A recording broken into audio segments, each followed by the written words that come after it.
Sign convention rule से related अगर एक बात मैं कहूं तो एक टॉपिक होता है जिसका नाम आपने सुना होगा, मैग्निफिकेशन। क्या आप में से किसी को पता है कि मैग्निफिकेशन का फार्मूला क्या होता है? मालूम है तो जरूर बताइए कमेंट बॉक्स में। फिलहाल मैग्निफिकेशन को स्मॉल लेटर एम से डिनोट किया जाता है, और मैं अगर आपकी हेल्प करूं तो एम का फार्मूला यानी मैग्निफिकेशन का एम का फार्मूला होता है HI/HO equal to minus V upon u. मतलब क्या हुआ, height of image upon height of object equal to minus v upon u, यानी कि position of image to the position of object. ये फार्मूला होता है, बड़ा इंपॉर्टेंट है मैग्निफिकेशन से रिलेटेड, ठीक है ना।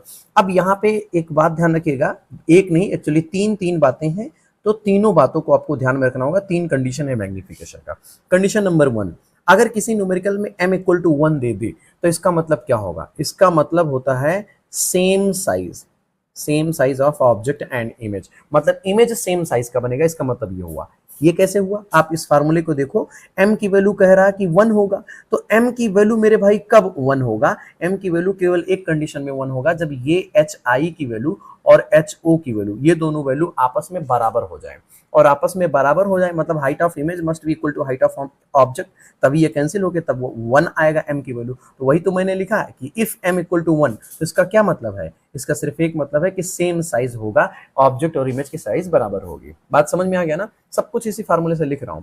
अब दूसरी बात एक होता है कि अगर m की वैल्यू मोर देन 1 है, मतलब m इज ग्रेटर देन 1, तो इसका मतलब क्या होगा? फिर से फार्मूला देखो, m की वैल्यू मोर देन 1 कब आएगा? जब hi की वैल्यू ho की वैल्यू से बड़ी होगी। आप सबको पता होगा कोई भी फ्रैक्शनल नंबर कोई जब लिखता है, जैसे मान लो मैंने लिख दिया 15/8, तो इसका आंसर क्या आएगा पता नहीं है, तो आप सॉल्व करके निकालोगे, लेकिन इतना जरूर आप बता लोगे देख के कि इसका आंसर 1 से ज्यादा आएगा, क्योंकि न्यूमरेटर की वैल्यू बड़ी है डिनोमिनेटर की वैल्यू से।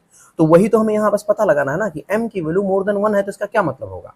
इसका सिर्फ एक मतलब होगा कि m की वैल्यू अगर ग्रेटर देन 1 है तो गारंटी है कि hi की वैल्यू जो भी होगा वो ho से बड़ा होगा। ho से बड़ा होगा यानी height of image will be more than height of object, और इसका मतलब हो गया कि इन लार्ज साइज बनेगा। क्या बनेगा?